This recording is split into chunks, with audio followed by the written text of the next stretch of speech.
You're listening to The Jerry Agar Show. Today with special guest host, Tony Chapman. News Talk 1010. I'm with somebody I actually owe my life to, Dr. Julia Carroll. I had this little thing growing on my chest, and my wife had a dermatologist. She said she was great, and I went in, and she said, I don't know, she took it off, which I knew it meant something, and it was something. And because of that, I have a scar, let alone something that could be much worse. But the thing I observed when I went to Compass Dermatologist, and this is Dr. Julia Carroll, every time I walk in, because I got to get this thing checked every 4 months, the place is alive. It's buzzing. There's energy. There's positivity.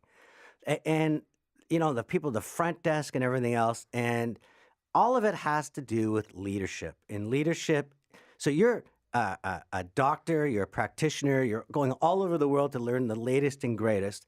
But before I get into your skills as a dermatologist, how did you learn to be a great leader? Because very often, people that study science don't necessarily understand the human heart.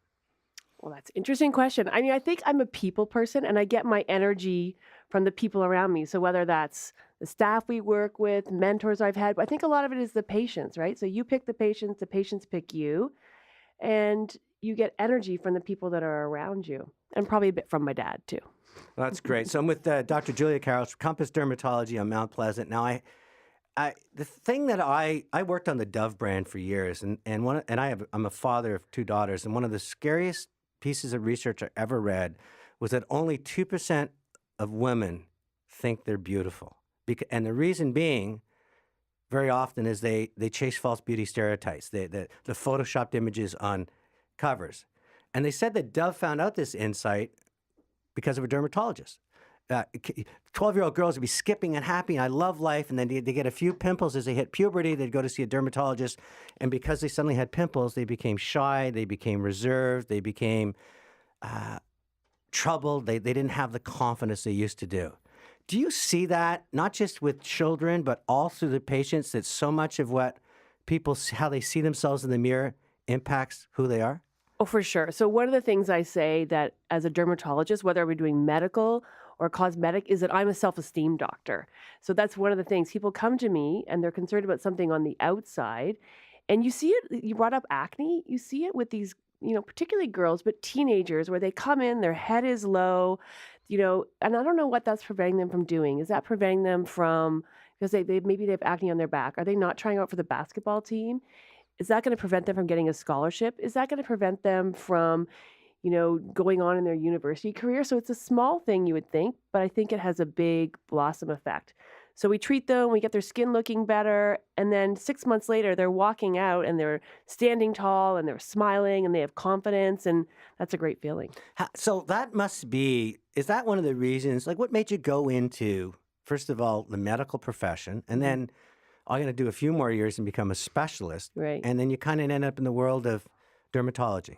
Well, I think the reason I became a doctor was because as a kid, I was in a car accident. I spent a lot of time in the hospital, and it just was a world I was comfortable in and a world I really enjoyed. So that was the genesis of it. Dermatology was one of those things that I have a little bit of a short attention span. I like to do lots of things often. And dermatology, I can see in the span of a day, I'll see a baby, I'll see an 80-year-old, I might cut off a skin cancer, I might do a little Botox or some laser. So it's really fast-paced, fun, leading edge, and the people are great. People that come to you are trying to make positive changes in their life. So there's a lot of cynical people on this that listen to the show. I'm sorry for you cynical people, but I read the text sometimes. I go, Mastermind Gay came in, beautiful story. Did they pay the people enough? I'm sure the people will go, you chose this just to make money. And yet when I'm in there, I know you spend more time than you probably should, because you are that people person. How do you balance that in life, the sense that I could just turn this into a factory toll booth and print money, or actually I'm going to spend time maybe with matters of the heart, not just the skin? Yeah. I mean, everyone needs a job and everyone needs to make money. Obviously, it's not a charity when you're a physician, but I think you get back what you put into it. So if you make someone feel better about themselves, then you feel better about yourself. If you, give someone more confidence, then, it gives you more confidence. So you can, just not my personality to sit there and have a shop that runs and runs and runs. I'd be exhausted. My favorite part of the day is sitting down and chatting. You and I have had great chats about travels, about, I mean, I found about you from your wife, who was your girlfriend at the time, and she's telling you about this great guy she met. So that's the fun stuff. It's like digging into people's lives. My right? wife is coming on Friday. I hope she still thinks I'm a great guy. Now, you showed up today with this girl, Michelle, and I said, well, who's Michelle? And she started telling her, Michelle, what did you say you do for a living? I am a medical intern, turned media, turned a little bit of everything. Yeah. So you're out here now with doing some social media. How did you find, like, what's this whole thing? Like, why do you have her? Okay, well, one of the things I think, as someone said to me once, if you want to be inspired about your job, then you should teach, or talk about your job. So whether it's going back once a year to your old high school and telling the kids why you do what you do, like, you'll realize why you love it. So one of the things that I do is I have a gap year program where I have someone who's thinking about medicine. We bring them into the office, and they're our everything person. So we find out what their strength is, and then we work with that. So Michelle is actually extremely interesting.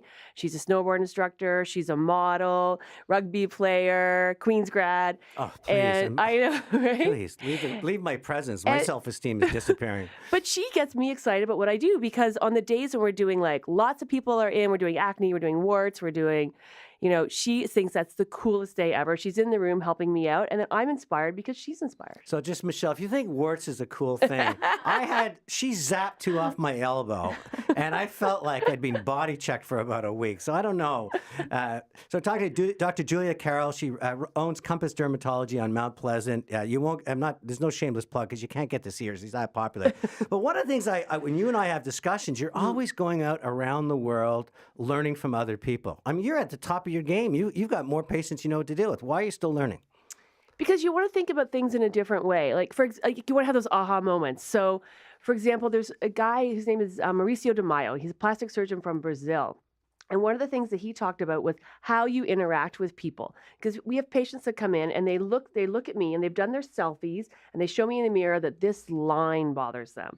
But really, the only person that sees their face straight on like that is them with their mirror. You don't talk to people face to face. You talk on the side.